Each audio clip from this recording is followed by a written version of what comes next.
Yes, good afternoon, good evening, good morning.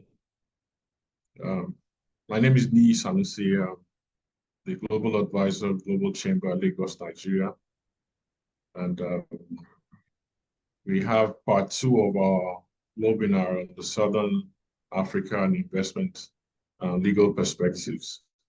Yesterday we had part one. Today we're doing part two, and I have my colleagues from South Africa, Zambia, and Zimbabwe in the room. Hopefully we'll have more participants join us as the event progresses. In the meantime, I would like to uh, usher in our executive director from Global Chamber. I don't know if I got that correctly, Cesar, so please correct me if I'm wrong.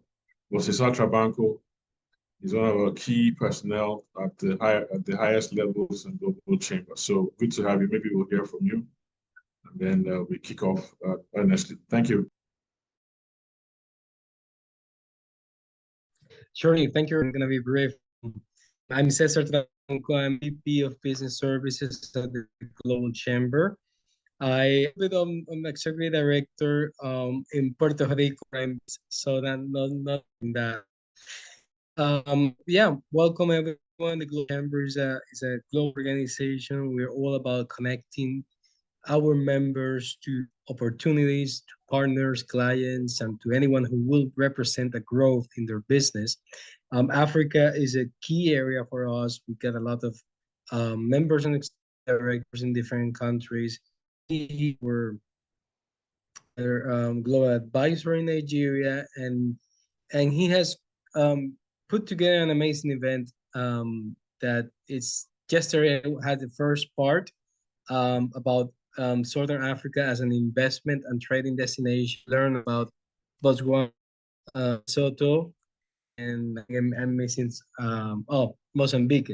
So those three were countries that were covered, and today I think we're going to be covering additional countries in the region. So we look forward to learning more today. Invite everyone to use the chat box as a connecting point, because while we're listening to the presenters, you can always chat and put your contact details, your LinkedIn, and we can all connect and explore further.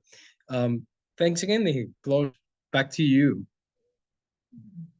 Yeah, thank you. I'm being supported in presentations today by Naomi Kasimoy and Finette Ondiek. I don't know if Finette is in the room, but if she is, shortly I'll hand over to her after I say one or two things.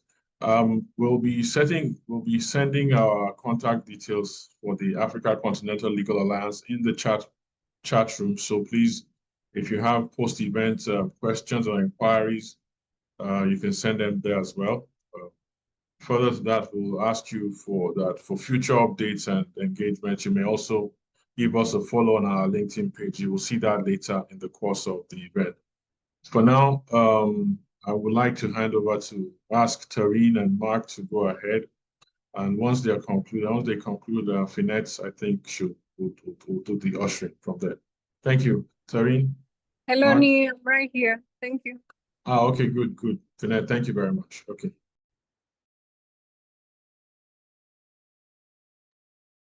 Hi, Nii. Thanks for your patience. We're just working on sharing our screen. No problem. We seem to be having a small technical difficulty. Just bear with us, please. That's fine. In the meantime, please, if we have audience members who were here yesterday and there are questions that you still have, please, we'll have Q&A today, and then just be prepared to raise your questions, perhaps in the chat room as well. I don't know, Finette, what do you say?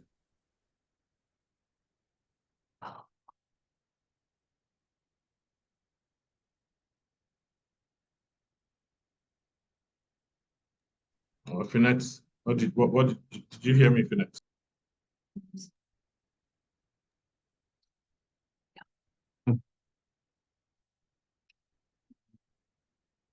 Hi, Nii, can you hear me? Yes, Tareen, I can hear you clearly. Great, thank you so much, everyone. And thanks for joining us. Mark and I are going to speak about two of the main pieces of legislation in South Africa, the Labour Relations Act and the Basic Conditions of Employment Act, on the topic of whether these are barriers to business entry or basic protections for employees.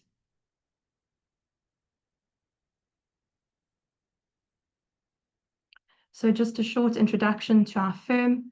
We are a firm based in Umhlanga, and we specialize in employment law, litigation, and corporate advisory services. And our firm is dedicated to offering very practical and legal sound solutions to local and global clients. I have 15 years of experience practicing law with a specialization in labor law, data privacy, and commercial matters. I'm also an accredited mediator, and I currently serve as the Vice President of the South African Society for Labor Law, which contributes to the advancement of labor law in South Africa. Mark Futcher possesses over 20 years of legal experience in various fields. He also sits as an acting judge in the Labour Court and is able to bring a wealth of judicial insight and practical expertise to our practice. So the act that I will speak to is the Labour Relations Act. And this act really has a few main objectives.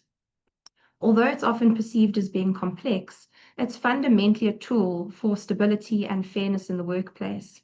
And its main objectives are to give effect to the constitutional rights in South Africa to fair labour practices, the promotion of collective bargaining at both workplace and sectoral levels, regulation of strikes and lockouts, as well as the establishment of a specialist dispute resolution mechanism through the CCMA, which is the Commission for Mediation and Arbitration in South Africa.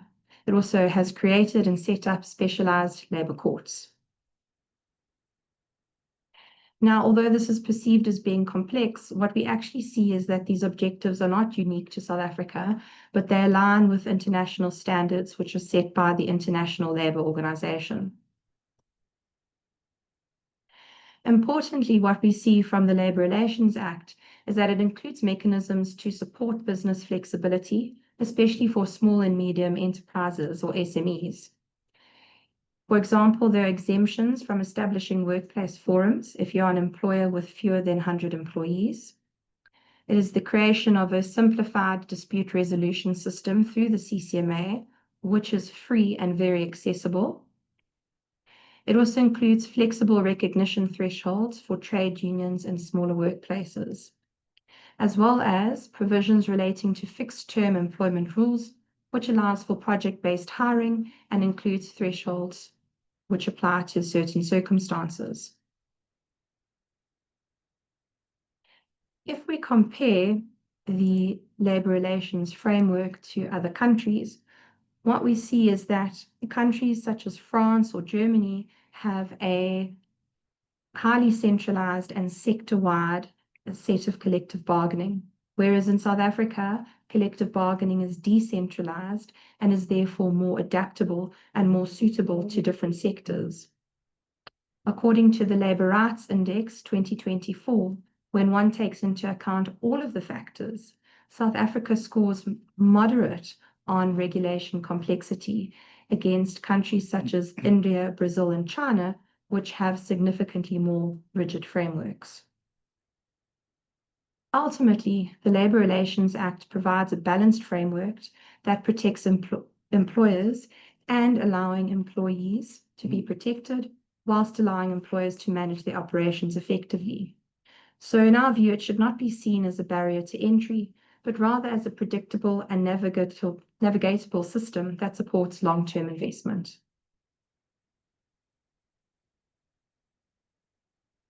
Thank you, Taryn. I'm going to speak to the Basic Conditions of Employment Act.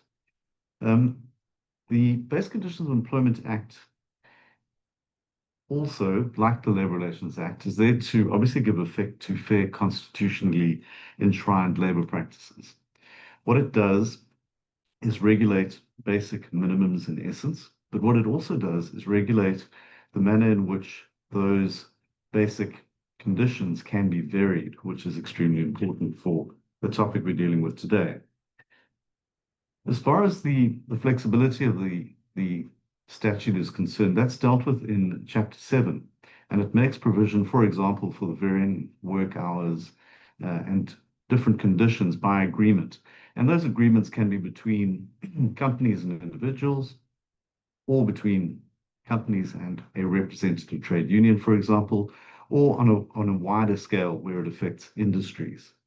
Working hour flexibility is very important, and it's dealt with at sections 11 and 12, and allows, for example, for a compressed working week where the maximum number of hours is still regulated, but there is a recognition of the fact that some organizations will not necessarily work a Monday to Friday week. Sectoral determinations are very, very important, and provision is made in the Act for the establishment of these determinations, and these generally are industry specific, and what they try to do and what they focus on is specific industry needs and industry peculiarities, if I can call it that. There's also provision made in the legislation for certain groups and categories of persons and organizations to be exempt given certain circumstances. One of the examples of sectoral flexibility is to be seen in the hospitality and retail sectors, but particularly in hospitality, where there's a recognition, for example, that a Saturday and a Sunday may be an ordinary day of work. And in those circumstances, there would be no overtime payable for that particular work on a Saturday or a Sunday, and the day off might fall on a Tuesday or a Wednesday, for example. So that's just an example of the kind of flexibility that the Act makes provision for. In terms of the global perspectives and standards, it's interesting to note that South Africa's base conditions is regarded as being fairly moderate in terms of its regulation. And there's a comparison that's drawn, for example, between South Africa and Italy and Argentina, where the regulations relating to such conditions are far more rigid and less flexible. Though the provisions in those countries don't, for example, have specific provisions dealing with how the standard provisions may be varied lawfully and derogated from. Yeah, so in essence, the global, I suppose, labor regulation ranking is regarded, as I said, as moderate in the circumstances. So if we look at the role then of both the Labour Relations Act, as Taryn has summarised, and obviously the basic conditions, it's important on the one hand to have legal certainty. We have to have a framework, we have to have a structure if we're going to encourage businesses to come and invest. On the other hand, businesses have got to also be mindful of the fact that disputes are part of labour law. You can't get around any engagement between employees and employers. So it's critical that there be an important and a clear dispute resolution mechanism. The CCMA and the labour court structures provide that. Coupled with the flexibility that we've briefly touched on in this presentation that comes out of both sets of legislation. So what you want, I would imagine, as an investing business is you don't want to be going into a country where there's sort of just a complete free-for-all, and at the same time, you don't want to be over-regulated to a point where it's impossible to get your business off the ground and to run it in a fashion that suits those specific business needs. In that context, we're of the view that these two key pieces of legislation provide that certainty, but also do provide the flexibility that makes it attractive for people to consider investing and setting up businesses in South Africa. I suppose that the framework is a strategic asset for investors. Well, there we've summarized obviously the positivity of the labour framework, which obviously supports growth, and in the same way, it does bring about social cohesion and stability. And we think that those are all positives and should encourage people to come along and set businesses up. So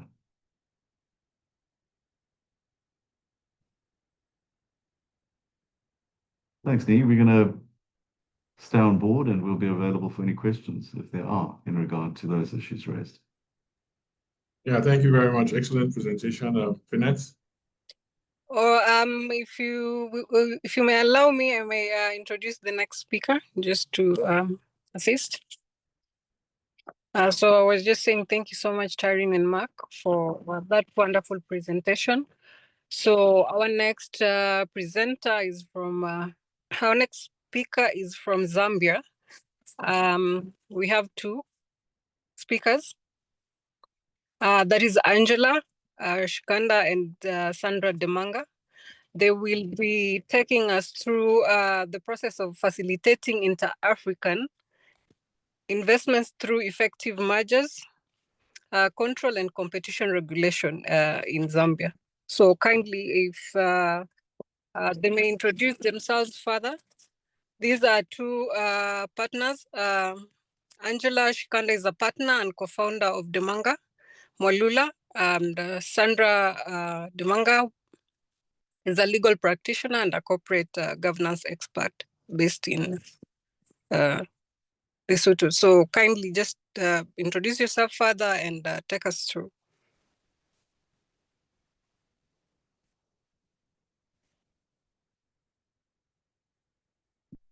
You are muted.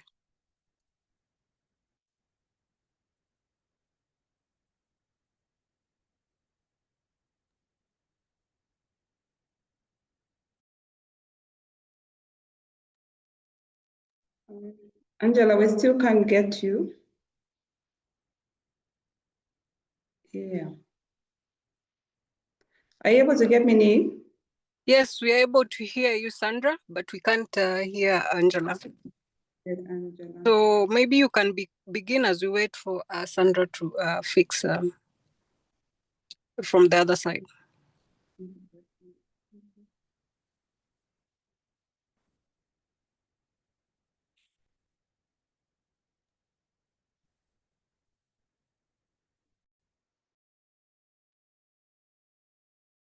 Sandra, maybe you go ahead while Angela fixes the challenge with her audio.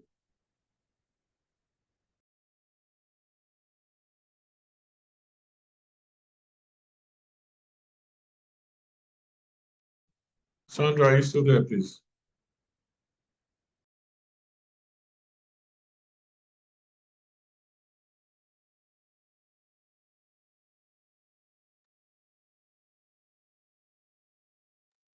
We seem to have lost both of them. Now we are on. Apologies, I had a technical challenge. My name is Angela Mwalula. I'm a partner in the firm of Demanga Mwalula and Associates. Sandra, my partner, will also be presenting today. I'm using her computer. Something went wrong with mine. Thank you, Nii, for setting this up. And Demanga Mwalula and Associates is a female-led law firm. We are based in Lusaka, Zambia.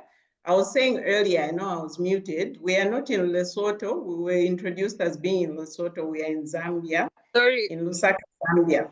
I apologize for that, sorry. No, not a problem, not a problem. I've corrected it.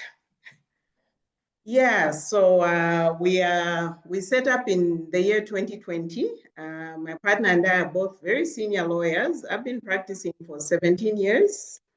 So we are well versed in Zambian laws. Sandra has been practicing for over 20 years this year. We have quite a formidable team, and our niche is banking and finance, mergers and acquisitions.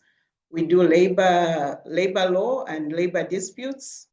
We're able to assist with your immigration issues. We will set up your companies if you need us to. So we are available to assist you. I'll try and sell the country Zambia in a very brief, I know we have a very brief amount of time to make our presentation. Listening to Danny yesterday, he might as well have been talking about Zambia because we are in the heart of Africa. We are centrally located. We have 8 neighboring countries, Zimbabwe, Botswana, Tanzania. So much as Zambia is landlocked, we are land linked. We like to say we are land linked because we have access to so many markets on the African continent. Zambia is also a member country to SADC, the Southern African Development Commission, as well as COMESA. So we have access to all the markets that are member countries to those regional bodies. As to investment areas in Zambia, mining is our biggest forex earner. Zambia is the second largest copper producer on the continent. I'm sure this is common knowledge. We also have spaces in agriculture. We've got lots of arable land, you know, lots of water bodies. So farming is second after mining. We also have space for investment in the tourism sector.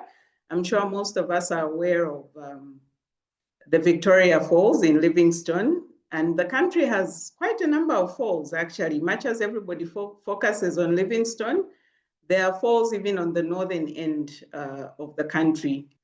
We also have space for investment in energy.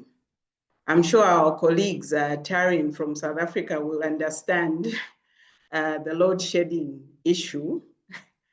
Zambia experienced a huge drought from about 2022 to 2023. So because we are so highly reliant on hydroelectric power, there's a lapse in the energy sector due to the droughts. So now Zambia is looking to investment in other energy sources, say solar, nuclear. The country is open to investment in those areas. The topic that we chose was competition law and how it will protect foreign investors. So I'll now introduce my partner, Sandra Ndemanga-Wamulume, and she'll talk a little bit about competition law. Thank you. Thank you very much, Angela, for that introduction. And as rightly stated by Angela, Zambia is ripe for investment. So an investor wishing to establish a business in Zambia can proceed by two ways. You can start by either incorporating a new company under our Companies Act, or you can take advantage of a company already existing. So you can proceed by way of a merger or acquisition. So mergers and acquisitions in Zambia are subject to regulation, like many other jurisdictions. And I believe that is meant to protect the interest of investors. So primarily in Zambia, we have three regulators when it comes to mergers and acquisitions. The first one is the Competition and Consumer Protection Commission, or CCPC. The second one is the Common Market for Eastern and Southern Africa, that is COMESA. Then the third one is the Securities and Exchange Commission of Zambia. Due to time constraints, I will only focus on the Zambian Competition and Consumer Protection Commission, CCPC, but I'll be happy to discuss at a later stage about COMESA and SEC to see how they regulate mergers and acquisitions in Zambia. So CCPC, or the Competition and Consumer Protection Commission, is primarily responsible for reviewing the operations of markets in Zambia, the conditions of competition in those markets, as well as investigating and assessing abuse of dominant positions and measures. The CCPC further works to ensure that the markets remain competitive. Therefore, if there's any sign of cartels or restrictive business practices that may undermine a competitive market, you will certainly see the CCPC taking action, as such activities are prohibited under the Act. So when you read our Act, the CCPC Act, the Competition and Consumer Protection Act, you will find that there are many activities or conduct regulated by the CCPC. But for purposes of today's discussion, I will only talk about restrictive business practices, just to give you an idea of how the CCPC works. So when we talk about restrictive business practices, we're talking about practices such as agreements or understanding between independent companies with a view to substantially lessen competition or limit access to the markets. So such practices definitely prevent other enterprises from competing fairly in the market and often result in exploitation of customers, as the consumers who have limited choice, they're denied choice as well as quality. One example that comes to mind of how our Competition Commission has dealt with restrictive practices is an example of a company that was trading as a farm here in Zambia. So this farm was involved in the practice of what is known as product tying. So this farm was producing and selling day-old chicks. But then they made it a condition that for any of the clients to purchase the day-old chicks, they first of all had to buy chicken feed that was produced by another company. And when this got to the attention of the CCPC, the board then heard this matter and made a finding that this product tying was adversely affecting the demand for rival products, and that consequently this resulted in anti-competitive behavior. The firm was therefore fined 3% of its annual turnover for the restrictive business practices. When you look at our act, you will find certain provisions, however, that would allow what would seem to be anti-competitive conduct, such as product tying, provided that if two companies intend to enter into such an agreement, they first of all notify the CCPC and ask for an exemption. And this is meant to best protect consumers, definitely. So away from regulating competition, the CCPC also has oversight over mergers and acquisitions, as I had earlier stated. So for a merger or an acquisition to fall under the Competition Act, an investor must directly or indirectly acquire control over the whole or part of a business of another enterprise. So under our laws, under the Companies Act, for one to be deemed to have control over a company, you must have more than 25% shareholding. Having more than 25% shareholding does not automatically mean that you need to get CCPC approval. But two things must exist for the CCPC approval to be sought. Number one, the CCPC will look at your combined domestic annual turnover or assets of the merging parties to the transaction. And in Zambia, our threshold is 40 million kwacha, which in USD is somewhere in the region of $1.7 million. So if the combined domestic annual turnover or assets, whichever of the two is higher, is more than $1.7 million, then you need to get CCPC approval for that merger or a takeover. There are certain instances where the combined domestic annual turnover or assets are less than 40 million kwacha or less than 1.7 million kwacha, but you still need to notify CCPC. And that will be in instances where the CCPC is of the opinion that this measure is likely to create a dominance in the localized product or geographical market, or it will contribute to a dominant position. So what we usually advise our clients is, even if you're below the threshold of $1.7 million for a merger or a takeover, it's always advisable to approach the CCPC to apply for what is known as a negative clearance. And that way you are clear of the penalties that may be coming if you do not seek that clearance in advance. The clearance, unfortunately, may not be absolute, because if eventually the CCPC is of the idea that indeed this is a measure that is notifiable, you then have to notify them. So very quickly, in the next 30 seconds, how much does it cost to apply for a measure in Zambia? Currently, under our regulations, for a measure, the fee is equivalent to about $290,000. And to get a negative clearance, it's around $1,200. And how long will it take for you to get your merger or acquisition approved? From the time that you have paid the fees, it will take not more than 90 days. So by statute, the CCPC has to give you an answer within 90 days. Though in certain instances where the CCPC is of the view that this is a measure with less competition, you will get your feedback within 45 days. I would have been happy to go on to talk about many other issues, but due to time, I will end here and will be happy to receive any questions later on. Thank you.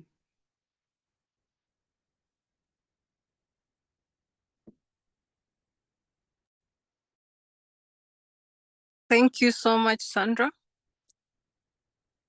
I don't know if Angela is also going to present, or that was time that so we restricted ourselves. Sorry, Thank you so much. sorry. I don't know if that is all for Zambia. That is all. Thank you so much. Oh, okay. So I think we're gonna move to the next speaker from Zimbabwe. Thank you so much. We appreciate the presentation. That was a beautiful presentation. I believe the questions will come at the end. So I will just introduce Bridget Mafusire. She will be taking us through an overview of Zimbabwe's investment framework.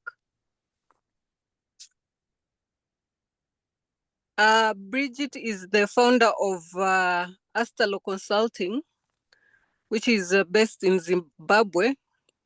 She is also a legal and business professional specializing in international trade, policy, and advocacy across sub-Saharan Africa. So I will just call you to maybe introduce yourself further if there's anything else we need to, that I didn't highlight, and take us through. Thank you. Thank you so much, everyone. Thank you, first of all. Good morning, good afternoon, good evening, depending on where you're joining from. Thank you for giving me this opportunity to speak on the topic of the investment framework in Zimbabwe. And thank you all for joining this session. My name is Bridget Mafusire, as has been mentioned. I am a registered lawyer based in Harare, Zimbabwe, with 15 years of legal experience. I've worked in government as legal advisor in the Ministry of Industry and Commerce and in private practice, where I also focused on commercial transactions, PPPs, joint ventures. And then I transitioned into the consulting work, which is what I'm doing right now.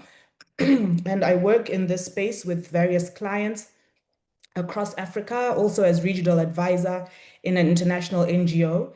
And I'm also the founder of a consulting firm that helps clients to expand into Zimbabwe.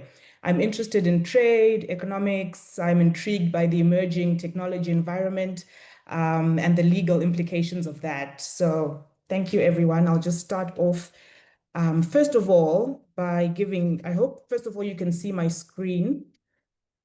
It's a bit... Yes, we can see your screen. Okay. Perfect. So in this presentation, I'm going to give, first of all, a background or the contextual setting of where we are as Zimbabwe, and then I'll delve into the key reforms and investment landscape, and then the key risks and mitigation, and then the strategic entry points. So why Zimbabwe? So Zimbabwe has been perceived as challenging as an investment destination due to historical events, including sort of a hyperinflationary period and a land reform. But now there's been a definite shift towards encouraging an investor-friendly framework. So there's a significant scope for investment in Zimbabwe, and really the focus areas right now are mining, agriculture, and manufacturing, value addition, as well as tourism. So I'm going to speak today about, first of all, what the government has been doing in terms of just making the environment more investor friendly. So you'll see that, as I have on the slide on the screen there, that we have, since 2024, the Zimbabwe Investment and Development Agency has issued a investment prospectus. And this investment prospectus really shows the government's current direction, which is a shift towards encouraging local beneficiation and value addition. And this has been sort of flowing from an assessment which came from the United Nations Economic Commission for Africa, UNECA, in partnership with the African Union, as part of the African Continental Free Trade Area Investment Protocol. In 2023, that assessment found that Zimbabwe has a comparative advantage in raw commodities, but then there's an under-leveraging because of the limited value addition. So there's room and scope for more. So in 2023, again, the Ministry of Mines and Mining Development issued what its mining sector policy and strategy. And in that policy and strategy, there's a definite shift towards beneficiation and beneficiation of minerals for exportation. So strategic access to the regional market, it being also centrally located in the Southern Africa region. So the key reforms that we've seen in Zimbabwe, and this is sort of over the past, I would say 5 to 7 years that this has happened. So in 2018, we saw the amendment of the Indigenization and Economic Empowerment Law, which was a highly controversial piece of legislation because that law required that all forms of businesses by foreign investors be undertaken in collaboration with a local partner. So it was such that the local partner had to be the majority shareholder. But as of 2018, foreign investors are now able to establish and hold entire issued shareholding of a company in Zimbabwe.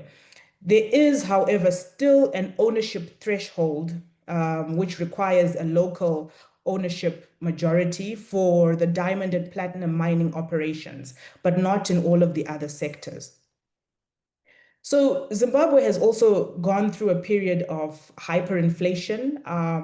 Many called it the decade of decline, in quotes. And we're now seeing a shift, a very deliberate shift towards a currency stabilization in this market, where the government is looking to make sure that the environment is safe and stable. So in 2019, there was a law that introduced a single currency regime. So there was a law that basically said that you had to trade in local currency.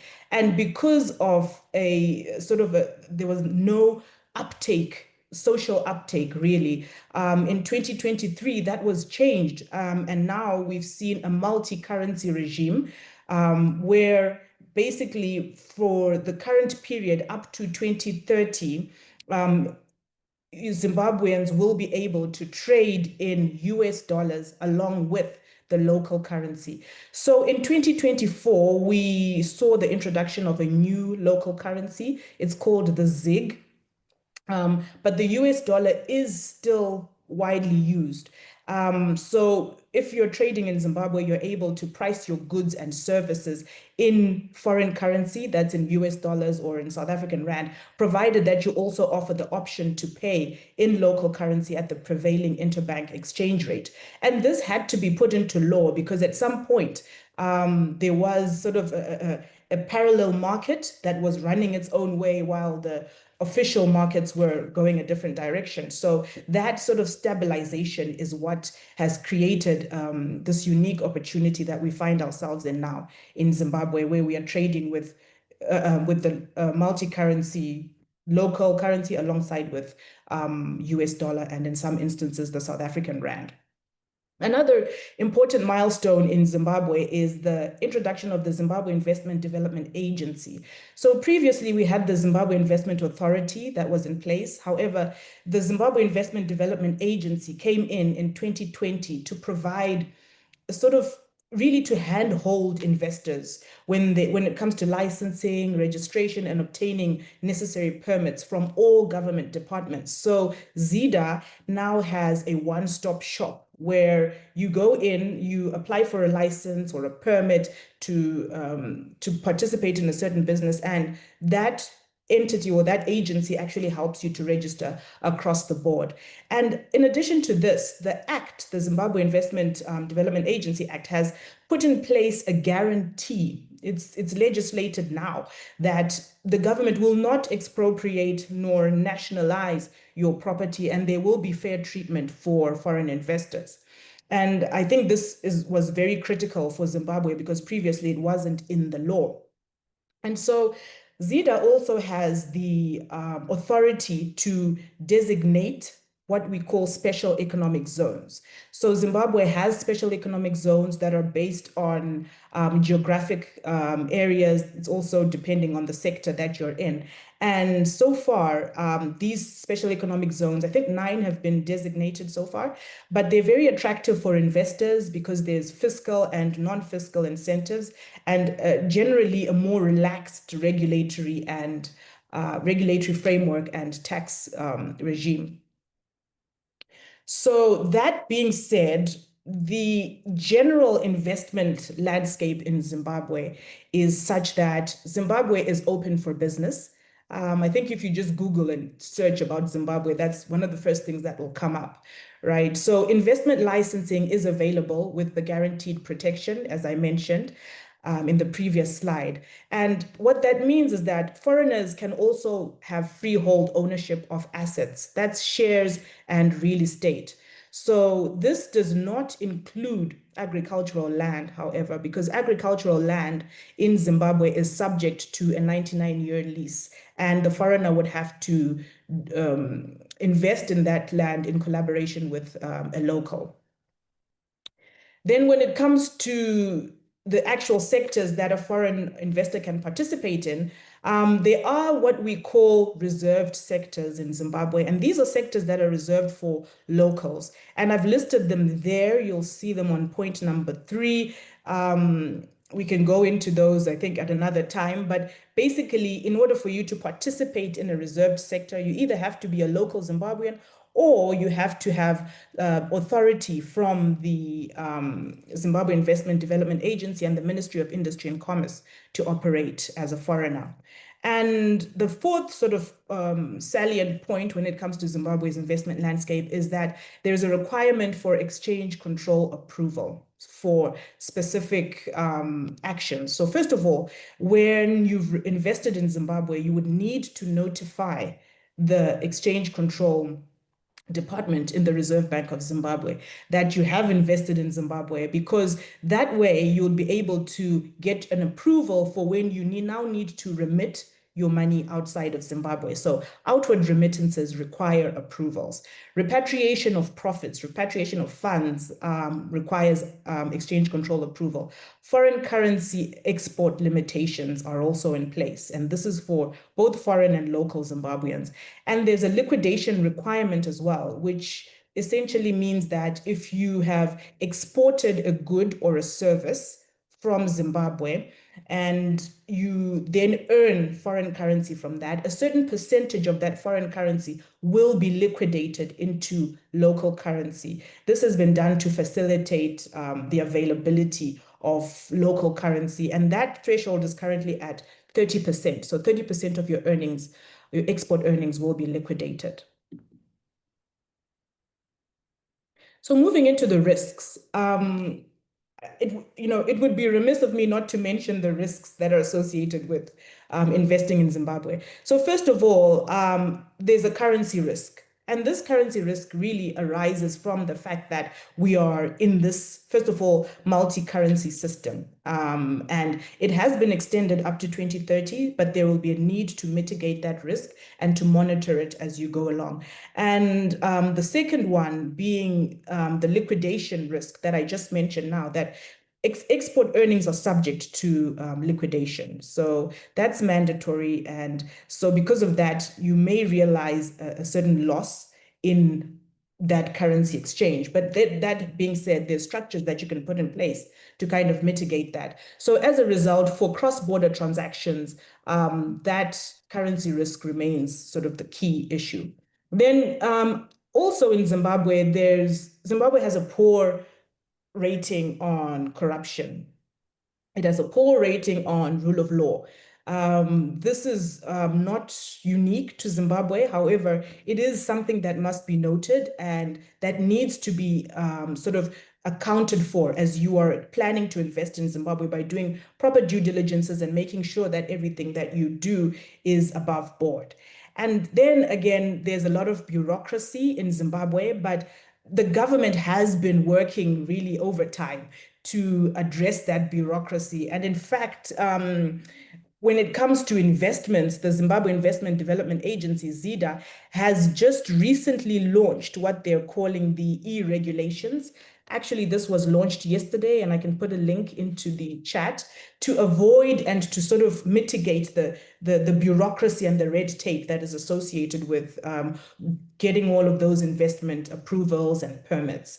So in a nutshell, these are the risks that are in Zimbabwe, and really mitigating them depends on the client's, the specific circumstances of each client. But there are structures that can be put in place and measures and mechanisms to ensure that the risks are mitigated.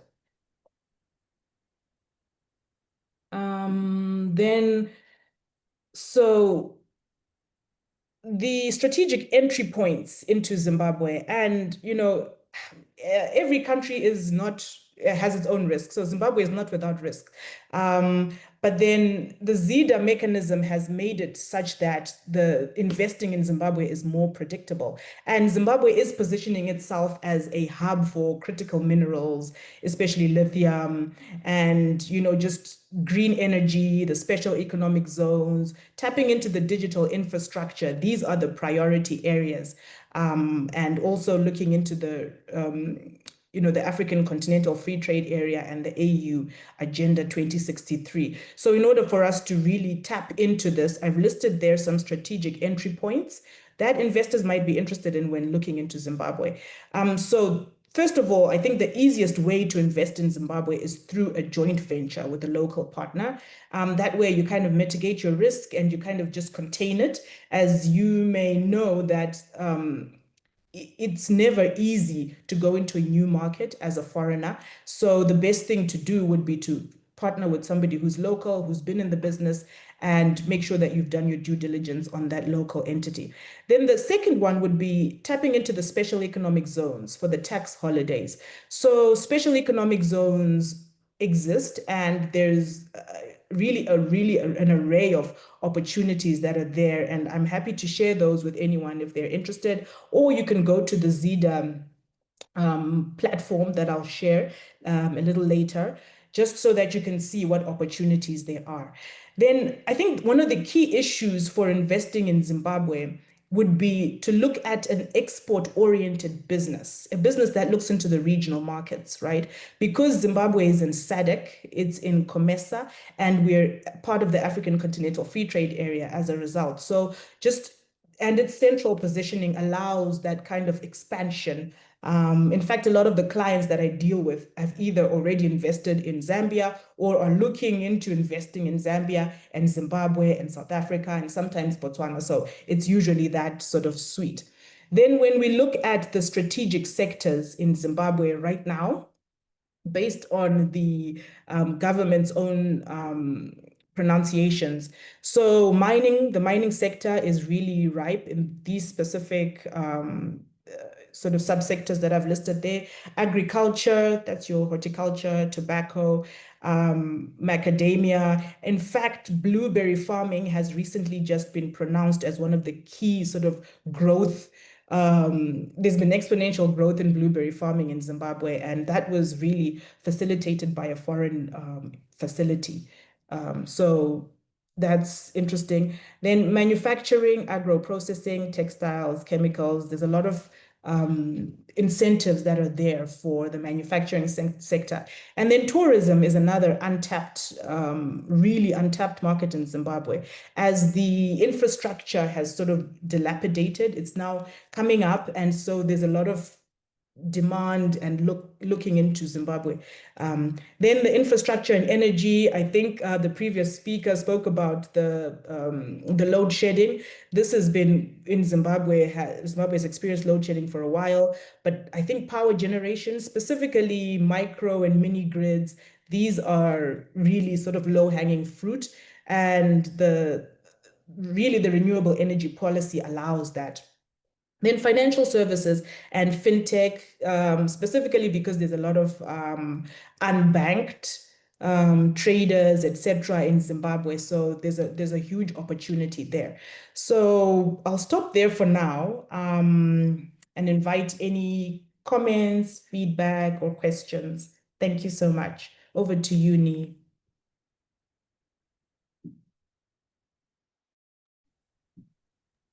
Yeah, thank you very much, Bridget. Actually, that's Finette, please maybe take the floor. Thank you so much, Bridget, for the presentation.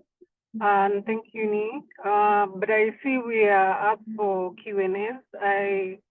Maybe if you can guide us if we are taking the Q&A today, or it will be the same format like yesterday. Otherwise, they'll be sent to the chat, and the emails that were provided yesterday, we can share. Yeah, I think we can. Oh, sorry, go ahead.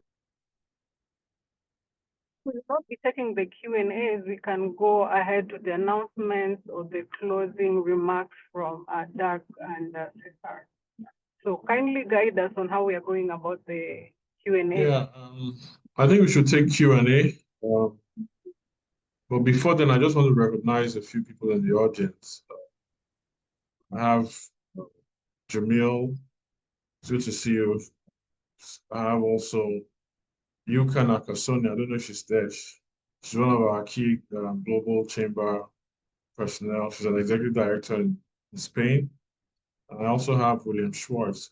It's good to have you here.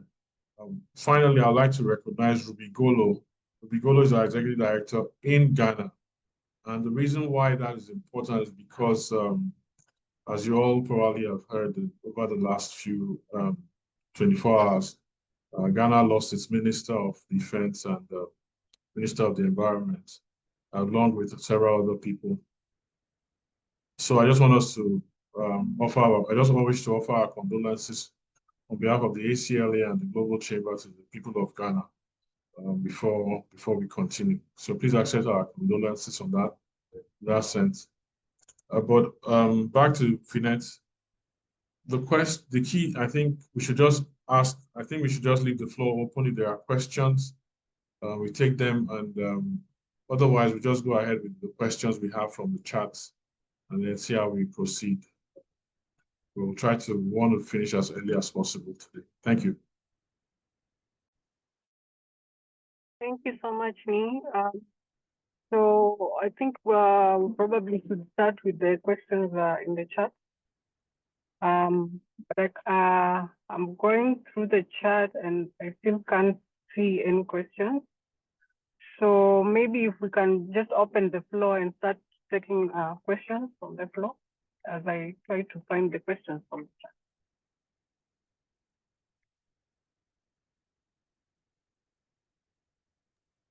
Yeah, I see Bridget.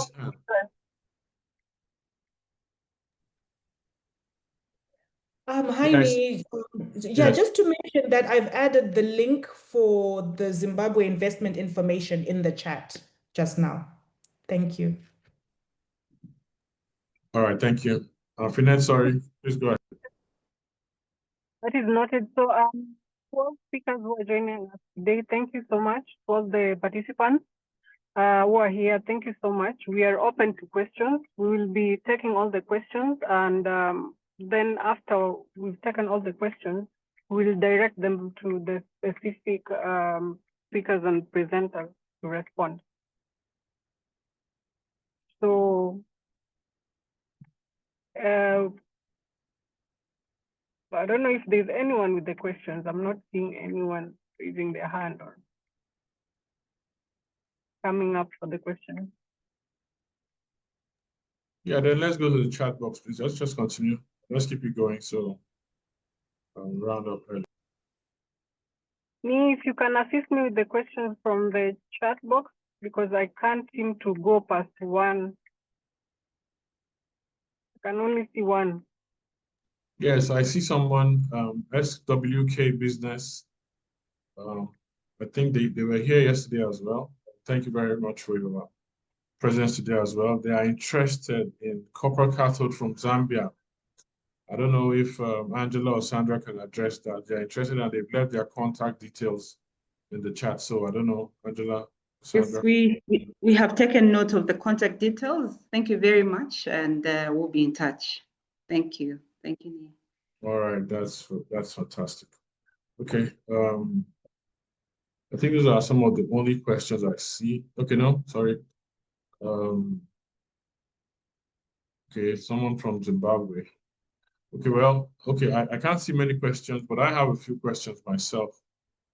First for Tarine and Mark. Now, I don't know if you touched on the issue of remote working, you know. We're in a different age now. New technologies ensuring that cross-border remote employers and employees are able to work together from different geographical areas. How do you do that in a 24-hour world now?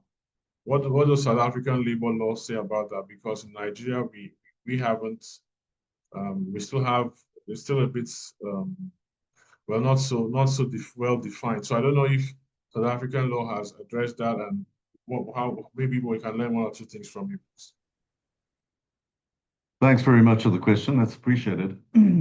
There's no specific provisions that we're aware of that deal with that type of remote working.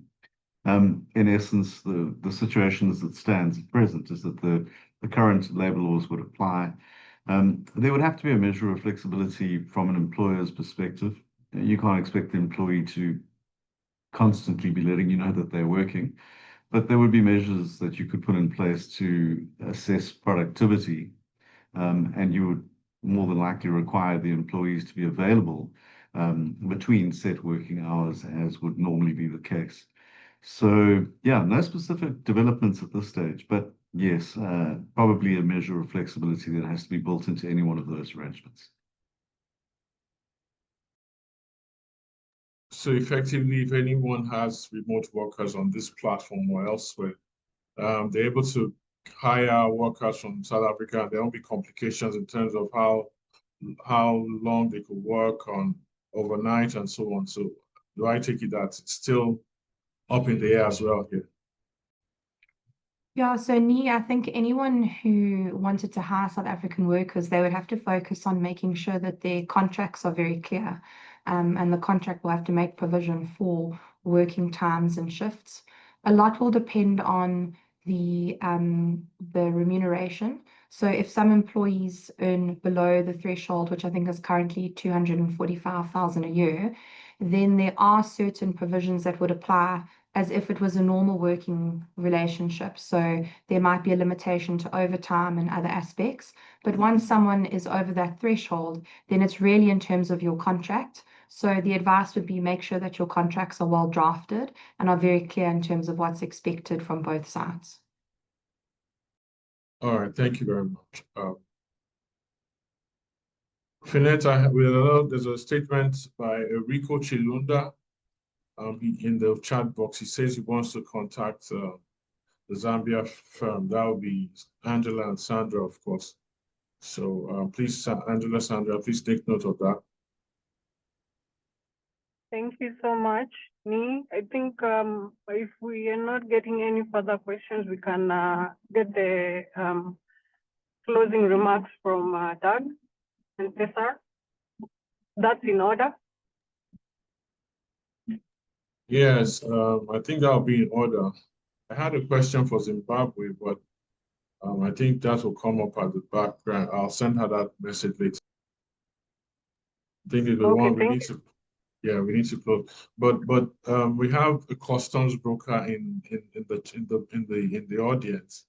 Her name is Jamil Lewis Johnson, and she's in the US.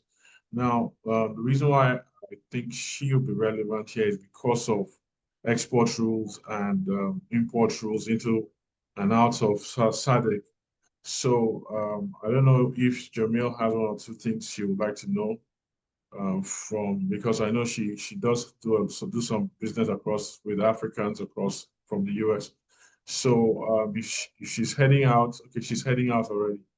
And if she's heading out, then maybe we'll just we'll address that at a later point. For now, I think we're good to close, and we can hand over to Doug or say sorry there in the audience.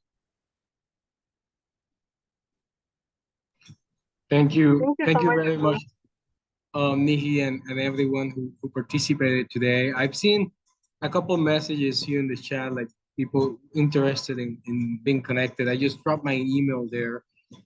Feel free to follow up with me or Nihi. I'm pretty sure you left your contact details already.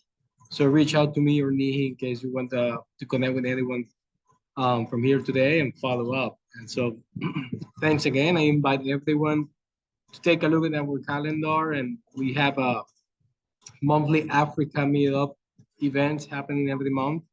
And we're also building on recurring conversation like this. So thanks again, Nihi. Thanks again, everyone involved in these two part series about Southern Africa. We look forward to seeing you in the future. Have a good one. Thank you, Cesar. Thank you to the Global Chamber. Thank you. Thank you, Cesar.